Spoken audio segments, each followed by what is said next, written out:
मर्द कहते हैं औरतें नासमझ होती है।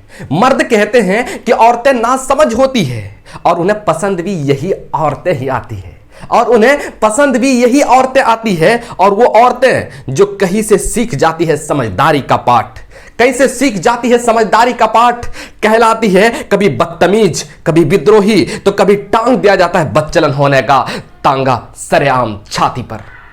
जोहार, आदाब, नमस्कार, मैं जुबैर अहमद। आज की जो मैं कहानी आपको सुनाने जा रहा हूं, यह कहानी सुनने के बाद आपको जबरदस्त जिंदगी में, आपके जिंदगी में जबरदस्त बदलाव आने वाला है, बशर्ते आप करने के लिए रेडी हो जाइए। कहानी में बात ही कुछ ऐसी है। एक बार गांव से थोड़ी दूर पर एक पति पत्नी और 2-3 बच्चे एक घर में रहते थे। घर की 4 दीवारी बड़ी थी और घर में उस 4 दीवारी के अंदर बहुत सारे पेड़ लगे हुए थे, और वो बैंक का मैनेजर था वो आदमी। उसके बाद चोर उनके इर्द गिर्द घूमने लगते हैं। चोर को भनक लग जाती है कि इसके पास बहुत सारा धन है, बहुत सारा गहना, बहुत सारा पैसा है इसके पास, इस वजह से इसके घर में डाका डाला जाए। अब उसके एक्टिविटी पर, मैनेजर के एक्टिविटी पर नजर रखने लगा। जब जाता मैनेजर, उसका पीछा, उसके अगल बगल ही वो चोर सब रहता था। जब घर में दाखिल होता, घर में प्रवेश करता, तो चोर भी अगल बगल उसके इर्द गिर्द भी घूमने लगते थे। कई दिन बीत गए, 8 दिन बीत गए। एक दिन उसके पिछवाड़े में चोर खड़ा था। उसके बाद मैनेजर साहब आते हैं। उसके बाद पेड़ के नीचे जाते, खड़े होते हैं और कुछ रखते हैं। उसके बाद उसको उस जगह से निकलते हैं और बैंक मैनेजर अपने घर चले जाते हैं, अपने रूम में चले जाते हैं, बेडरूम में चले जाते हैं। उसके बाद चोर दीवार फांद करके घुसता है उसके घर।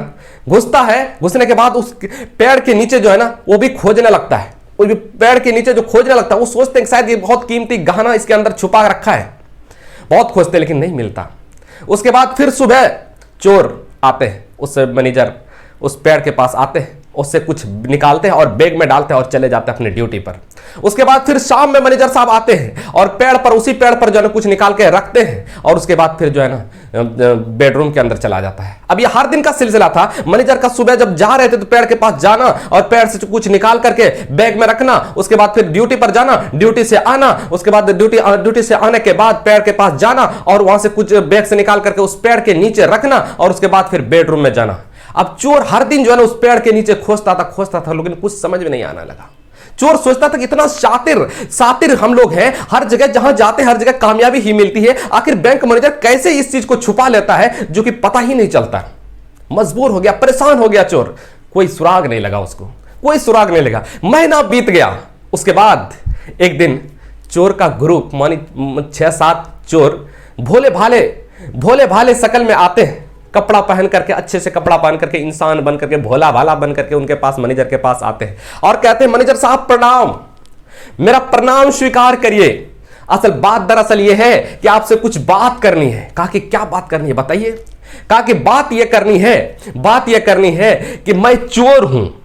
वो चौंके, उनको लगा कि शायद कैसी बात कर रहे हैं। कहा कि यकीन मानिए मैं चोर हूं, और मैं जब 8-10 दिन से जो है ना पूरे आपके पीछे रहा और 1 महीने तक लगातार प्रयास किया। आप बैंक के जाने के टाइम में आप पेड़ के पास जाते हैं और उससे कुछ निकाल करके बैग में रखते हैं, उसके बाद फिर चले जाते हैं, और फिर उधर से जब आते हैं बैग से निकालते हैं और पेड़ के नीचे कुछ रख देते हैं, उसके बाद फिर बेडरूम में आते हैं। हम लोग बहुत उस पेड़ के नीचे खोजे, बहुत प्रयास किए, लेकिन कुछ मिला नहीं। आखिर इस खजाने का रहस्य क्या है, रहस्य जानना चाहते हैं। यह बात सुनकर के मैनेजर साहब चौकन्ना रह गए, मुस्कुराने लगे।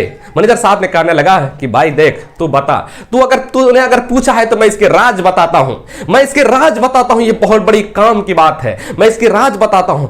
मैं असल में एक प्राइवेट सर्विस करता हूं, सेल्समैन का काम करता हूं, और जब मैं ऑफिस जाता हूं तो बॉस के डांट सुनता हूं और ग्राहकों के आक्रोश को झेलता हूं और बहुत टेंशन में रहता हूं। और जब मैं घर आता हूं तो मैं ये नहीं चाहता कि ये टेंशन में अपने घर वाले को, अपने बाल बच्चे को, अपने परिवार को दूं। बस ये टेंशन को जो है ना चिट्टे में, पुर्जे में बना करके उस पेड़ के में टांग देता हूं और फिर दाखिल होता हूं घर, बेडरूम में बच्चों के साथ आराम से टेंशन फ्री होकर के खेलता हूं, रहता हूं, खाता पीता हूं, और जब वहां से निकलता हूं तो फिर वही टेंशन अपने झोले में भर लेता हूं, अपने बैग में भर लेता हूं और फिर चला जाता हूं। फिर दिन भर वही टेंशन में रहता हूं, ताकि इस टेंशन का बोझ अपने बाल बच्चे पर, अपने परिवार पर ना पड़े, इसलिए मैं ऐसा करता हूं।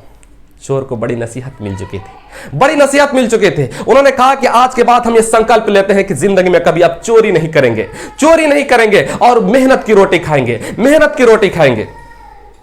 दोस्त, इस कहानी का मैसेज ये है कि जिंदगी में बहुत दुनिया का हर व्यक्ति को टेंशन है, टेंशन ही टेंशन, टेंशन ही टेंशन है, हर व्यक्ति को टेंशन है। आप चाहते हैं ना कि दुनिया की हर ख्वाहिश हमारी पूरी हो जाए, तो कभी दुनिया की हर ख्वाहिश पूरी होने वाली नहीं है, बाकी ही रहेगी। कितनों कमा लीजिए, बाकी ही रहेगी, बाकी ही रहेगी। दुनिया पूरी होगी ही नहीं, दुनिया में पूरी किसी की ना हुई है ना होगी।